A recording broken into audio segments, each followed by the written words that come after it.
Dulu, mereka pikir Nusa Kambangan bisa dilawan. Mereka pernah kabur, mereka pernah menang. Tapi semua berubah saat negara melepas ribuan buaya ganas di sekeliling laut penjara paling berbahaya di Indonesia.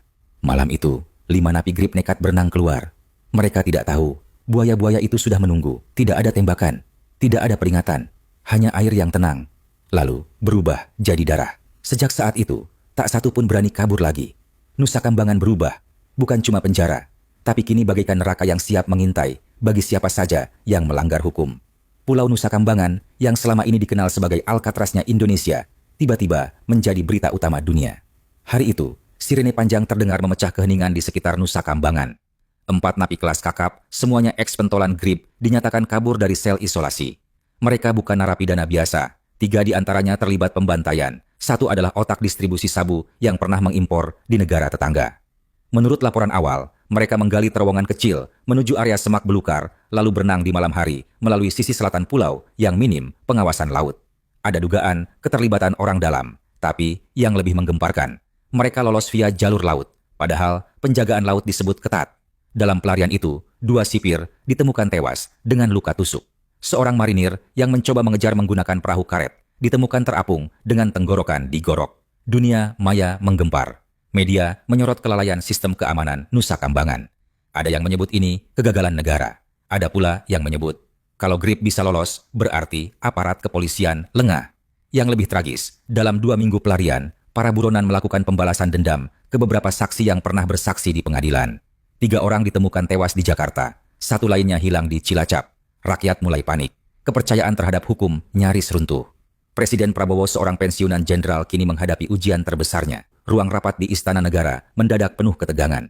Pukul 12 siang, Presiden duduk berdiri tegas, yang di hadapannya ada Kapolri, Panglima TNI, Kepala BIN, dan Menkumham tertunduk lesu. Mereka baru saja menyaksikan video berdurasi 14 menit, berisi rekaman kaburnya napi grip. Terlihat jelas dari drone milik nelayan, 4 sosok berenang, menghilang ke laut, dan petugas tak mampu berbuat apa-apa. Apa ini? Apa peran kepolisian di Nusa Kambangan? Kenapa negara kalah oleh preman? Suara Presiden akhirnya terdengar menggelegar tajam penuh emosi. Tapi saya tak akan biarkan itu terulang lagi. Kapolri mencoba menyela dengan rencana penambahan drone dan pagar listrik, tapi Presiden mengangkat tangan. Ia lalu menatap Kepala BIN dan bertanya, jika manusia bisa korup, bisa takut, bisa disuap, siapa yang tidak bisa? Kepala BIN bingung menjawab. Presiden berdiri dan menatap peta Nusa Kambangan yang terbentang di meja besar. Kita jadikan alam sebagai penjaga. Bukan hanya pagar, bukan hanya senjata. Kita pakai sesuatu yang lebih menakutkan, lebih menantang, lebih kejam dari preman. Lalu ia menunjuk garis pantai selatan Nusa Kambangan dan berkata tegas, buaya, kita jadikan lautan ini ladang kematian. Semua terdiam. Panglima TNI sempat tersenyum kecil, mengira itu lelucon. Tapi Presiden tak tersenyum balik. Mulai malam ini, saya minta semua ahli biologi, semua unit marinir, dan tim khusus binatang predator. Kumpulkan buaya sebanyak mungkin dari Kalimantan, Papua, Sulawesi. Dalam 2 minggu, laut ini harus jadi tempat paling mematikan dan menakutkan bagi siapapun yang mencoba kabur. Kerahkan ribuan buaya ganas mulai sekarang. Rapat darurat malam itu menjadi tonggak sejarah. Sebuah rencana gila yang tak pernah dilakukan negara manapun di dunia, akhirnya diluncurkan dengan nama Operasi Perisai Buaya. Malam tanpa bintang di dermaga Lantamal Ampu Makassar menjadi saksi bisu dimulainya operasi paling aneh dan paling ambisius dalam sejarah militer Indonesia. Sebuah kapal logistik berisi puluhan kandang besi, masing-masing mengurung buaya muara dewasa sepanjang 7 hingga 9 meter, bergerak pelan menuju barat daya. Di atas geladak, personel TNI AL dari Korps Marinir mengenakan rompi anti kanibalisme dan senjata setrum khusus predator. Misi ini bukan perang melawan manusia, tapi mengangkut pemangsa alami untuk menjaga keadilan. Sementara itu, di sisi timur Indonesia, dari Papua dan Kalimantan, tim dari Badan Konservasi dan BKSDA bergerak cepat menangkap buaya liar dengan teknik tradisional. Bahkan, beberapa pawang buaya ikut dilibatkan setelah Presiden menandatangani perintah tersebut. Total, dalam 12 hari, terkumpul muara ganas. Mereka ditandai dengan chip pelacak, diberi pola makan agresif, dan dilatih untuk mengenali frekuensi tertentu yang membuat mereka mendekat ke area target saat dibutuhkan. Sebuah unit eksperimental bernama Pasukan Penjinak Buaya Tempur, PPBT, dibentuk diam-diam dan dikirim ke sekitar Nusa Kambangan untuk mengatur penyebaran predator secara strategis. Penyebaran dilakukan diam-diam malam hari dengan kapal logistik. Setiap titik koordinat di sisi barat, selatan, dan timur pulau dijadikan zona rawan. Dalam beberapa minggu, peta penjagaan Nusa Kambangan berubah, bukan lagi kawat berduri atau drone canggih, tetapi lingkaran merah bertuliskan zona buaya aktif dan mematikan. Helikopter tempur disiagakan, bukan untuk menembak, tapi untuk memantau gerakan para buaya. Drone thermal digunakan untuk memastikan predator tetap aktif dan berkeliaran. Di sekitar Nusa Kambangan yang dipasang ranjau khusus, berfungsi sebagai pembatas agar tidak bisa kabur ke laut lepas. Presiden sendiri memantau langsung dari ruang taktis istana. Di layar besar LED terpampang data biometrik tiap buaya, kode, usia, panjang tubuh, dan zona perairan mereka. Nusa Kambangan kini bukan lagi sekadar penjara. Ia telah menjadi ekosistem kematian bagi siapapun yang mencoba melawan hukum. Sepekan setelah penyebaran buaya selesai, efek psikologisnya mulai terasa bagai gelombang. Bahkan, para sipir mengatakan bahwa untuk pertama kalinya sel grip benar-benar sunyi, tanpa tawa, tanpa ancaman, tanpa intimidasi. Mereka sudah mengetahui rencana tersebut. Pemerintah dengan sengaja menyebarkan rekaman video pelepasan buaya ke dalam sistem siaran internal lapas. Video memperlihatkan ratusan buaya berenang ganas di sekitar dermaga. Keadilan tidak hanya ditegakkan dengan hukum, tapi juga dengan rasa takut terhadap alam. Bagi siapapun yang mencoba kabur, jalan satu-satunya adalah masuk ke perut buaya ini. Para napi grip yang dulu sempat memberontak kini penuh tatapan sinis. Mereka mulai membisikkan ketakutan satu sama lain. Saya lihat video itu. Satu buaya makan menerkam kambing hidup hanya dalam hitungan 1 menit. Apa kita masih nekat mau melarikan diri? Ini bukan laut lagi, ini neraka. Salah satu napi senior yang dikenal sebagai ketua preman grip, dikenal sebagai Algojo dalam kasus mutilasi bandar pesaing, tiba-tiba meminta pindah sel ke zona aman. Bahkan, ia bersedia menjalani hukuman isolasi hanya agar tak berada di dekat jendela yang menghadap laut. Hal itu menciptakan efek domino. Dalam waktu 10 hari, lebih dari 48 narapidana dari berbagai kasus meminta peninjauan ulang permintaan banding, menunjukkan bahwa mereka siap menjalani hukuman dengan patuh, asal tidak ditempatkan di wilayah dekat pantai. Kapolri pun mencatatkan laporan khusus ke istana. Efek perisai buaya telah menciptakan kepatuhan tanpa paksaan. Psikolog penjara melaporkan penurunan agresivitas narapidana hingga 70% dalam 3 minggu terakhir. Penjara kini terasa lebih tenang. Tapi bukan karena kesadaran, melainkan karena semua tahu bahwa pelarian sekarang bukan berarti kebebasan, tapi berarti dimakan hidup-hidup. Malam ke-27, setelah operasi perisai buaya dimulai, langit Nusa Kambangan berubah kelam. Petir membelah udara, dan hujan deras mengempas atap-atap blok tahanan seperti palu. Bagi sebagian napi, badai adalah kutukan. Tapi, bagi mereka yang putus asa, badai adalah topeng sempurna. 5 anggota grip yang tersisa, masing-masing bertubuh besar, bertato di dada, dan dikenal sebagai predator preman, berkumpul diam-diam di balik gudang perbekalan lapas. Mereka telah menggali saluran kecil di bawah dinding ventilasi selama 2 minggu, menggunakan sendok besi dan potongan tulang dari sisa makanan. Mereka tahu peluangnya kecil, tapi memilih mati di laut daripada membusuk di balik jeruji. Jam menunjukkan pukul 02.39 dini hari. Saat petir memekakan telinga dan kamera CCTV mati beberapa detik karena gangguan cuaca, mereka menyelinap keluar, merangkak di lumpur dan bebatuan karang tajam. Tak ada kata-kata, hanya desah napas dan sorot mata penuh tekad. Mereka tiba di tebing kecil yang menghadap langsung ke laut selatan. Ombak bergulung ganas, namun di balik suara angin, terdengar sesuatu yang lebih sunyi, lebih menakutkan. Suara air terbelah, dan gerakan pelan di bawah permukaan. Tanpa ragu, mereka terjun satu persatu ke laut. Namun, 2 menit kemudian, sensor thermal dari drone yang dipantau langsung oleh unit taktis intelijen merekam sesuatu yang jauh lebih cepat dari manusia. Kilatan merah. Gerakan memutar. Suara air ombak terdengar mengerikan. Buaya-buaya itu sudah menunggu. Dalam waktu 4 menit 17 detik, kelima napi hilang dari layar.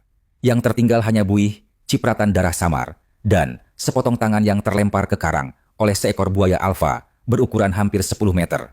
Drone merekam semuanya, tanpa suara, tapi menyampaikan lebih dari cukup. Hukum telah ditegakkan oleh gigi dan insting. Keesokan harinya, kabar itu sampai ke dalam sel dengan cepat.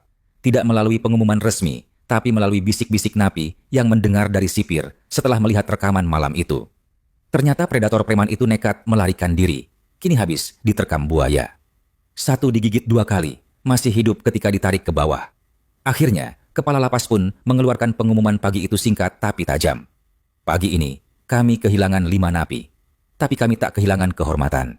Semua yang mencoba kabur akan berakhir di bawah permukaan laut. Malam itu, untuk pertama kalinya dalam sejarah, Tidak ada napi yang berani menginjakkan kaki keluar dari batas blok tahanan, meski listrik padam selama 2 jam penuh. Teror buaya telah mengalahkan keberanian kriminal paling brutal sekalipun. Pasca kejadian tragis malam pembantaian sunyi di Nusa Kambangan, tidak ada suara gemuruh atau pengumuman nasional besar. Tapi dampaknya terasa seperti ledakan tanpa suara, menyebar ke seluruh pelosok negeri dengan cepat dan kejam. Seluruh media nasional menurunkan berita eksklusif, 5 napi terkam buaya lolos dari jeruji masuk ke rahang kematian. Stasiun televisi bahkan menayangkan ulang simulasi digital penyerangan yang direkonstruksi dari footage drone. Para pembawa berita berbicara pelan, seolah tak ingin membangunkan rasa takut yang tertidur. Netizen membagikan potongan gambar buaya muara dengan caption seperti, "Para napi nekat melarikan diri namun menjadi santapan buaya." Tapi bukan hanya publik yang terguncang, dampak psikologisnya menghantam keras dunia kriminal. Di dalam lapas Nusa Kambangan sendiri, pihak Intel melaporkan bahwa organisasi GRIB mulai pecah dari dalam. Beberapa napi GRIB memilih mundur dari struktur geng. Bahkan, tokoh senior seperti Pitung Malam dan Belakang Macan mengirim surat tertulis kepada direktur lapas, menyatakan kesediaan mengikuti program rehabilitasi. Mereka tak lagi tertarik pada dominasi. Kami sadar, ini bukan tempat untuk perang lagi. Ini kuburan yang menunggu siapapun yang keras kepala dan mencoba untuk kabur, tulis mereka. Laporan dari Mabes Polri menunjukkan bahwa dalam kurun 30 hari setelah peristiwa tersebut, jumlah percobaan kabur turun 90%. Permintaan perlindungan hukum dari mantan anggota GRIB meningkat 50%. Aktivitas perekrutan napi baru ke geng kriminal di dalam penjara menurun drastis. Efeknya juga menjalar keluar penjara. Di Jakarta, Surabaya, hingga Palembang, banyak preman kelas kakap yang mulai membubarkan kelompoknya sendiri. Video pembubaran GRIB cabang Bekasi bahkan viral di TikTok. Para mantan anggota membakar kaos, bertuliskan GRIB loyal sampai mati, sambil berkata, "Kami loyal, tapi kami juga nggak mau mati di rahang buaya." Presiden menyampaikan pidato resmi, sederhana namun bersejarah. Kita tidak ingin menciptakan ketakutan. Tapi, jika ketakutan adalah satu-satunya bahasa yang dipahami oleh para penjahat, maka kita akan fasih menuturkannya. Negara tidak hanya hadir, negara sekarang menggigit. Dunia internasional terkejut. Media asing menyebut Indonesia sebagai the first country to militarize nature against crime. Organisasi HAM mengecam. Tapi rakyat, mereka yang pernah dirampas keadilan oleh para napi sadis, mendukung penuh. Dan Nusa Kambangan pun berubah. Bukan lagi hanya penjara, tapi simbol bahwa kejahatan tak bisa lagi bersembunyi di balik jeruji besi. 3 minggu setelah video penyebaran buaya dan insiden malam pembantaian sunyi viral di media sosial dan televisi Indonesia, dunia akhirnya menoleh dengan terkejut dan tak percaya. Headline media luar negeri bergantian naik, The Guardian, Indonesia's Crocodile Wall, Genius or Barbaric, CNN International, Predators at the Gate, Nusa Kambangan's Ruthless New Guard, Al Jazeera, Human rights groups alarmed by use of crocodiles to guard prisoners. Organisasi HAM seperti Amnesty International dan Human Rights Watch mengecam keras kebijakan tersebut. Mereka menyebut bahwa negara tidak boleh menyerahkan kehidupan manusia pada binatang buas. Sidang darurat di PBB bahkan sempat diajukan oleh beberapa negara Eropa menuntut klarifikasi atas dugaan pelanggaran HAM berat di Nusa Kambangan. Namun respons pemerintah Indonesia dinyatakan langsung oleh Presiden dalam konferensi pers yang disiarkan ke seluruh dunia membungkam semua kritik. Kami tidak menyiksa. Kami tidak menyentuh. Kami hanya menaruh peringatan di sekeliling penjara. Jika kau ingin tetap hidup, tetaplah di dalam, patuhi hukum dan negara atas kesalahanmu. Alam akan bicara dengan caranya sendiri. Kami tidak membalas dengan penyiksaan. Kami memberi mereka pilihan, tetap di dalam dan hidup, atau coba kabur sebagai santapan buaya. Pernyataan itu disambut meriah di dalam negeri. Bahkan, negara-negara Asia Tenggara mulai mengkaji apakah metode penjagaan alami ini bisa diterapkan di wilayah penjara berisiko tinggi mereka. Presiden Prabowo, yang sebelumnya dikenal sebagai tokoh militer keras, mendapatkan julukan baru dari media luar negeri, The Crocodile Commander. Di media sosial, tagar Natarat perisai buaya meroket hingga trending global. Influencer dari Amerika hingga Brasil membahas strategi ini dalam podcast dan video analisis geopolitik. Sebagian menyebutnya gila tapi jenius. Sebagian lain menyebut teror yang berhasil. Indonesia, tanpa menembakkan satu peluru pun, mengguncang dunia. Presiden lalu memberi pidato di depan gabungan Polri dan TNI. Negara ini telah lama kalah oleh kejahatan karena terlalu percaya pada teknologi dan prosedur. Tapi sekarang, kita bertarung dengan sesuatu yang lebih kuno, lebih ditakuti, dan tidak bisa disuap. Alam adalah sekutu kita, dan buaya adalah peringatan abadi. 2 bulan kemudian, angka kejahatan di seluruh Indonesia menurun hingga 18% dan angka pelarian napi dari seluruh penjara turun menjadi 0. Nusa Kambangan berubah jadi legenda hidup. Bahkan, nelayan lokal kini menghindari berlayar dekat pulau, menyebutnya Pulau Mulut Neraka. Para napi tak lagi berpikir bagaimana cara kabur. Mereka kini hanya berpikir bagaimana menyelamatkan sisa hidup mereka dengan taat. Dan Presiden Prabowo, ia mencatatkan sejarah sebagai pemimpin yang bukan hanya mengalahkan kejahatan, tapi membuat kejahatan takut untuk mencoba lagi.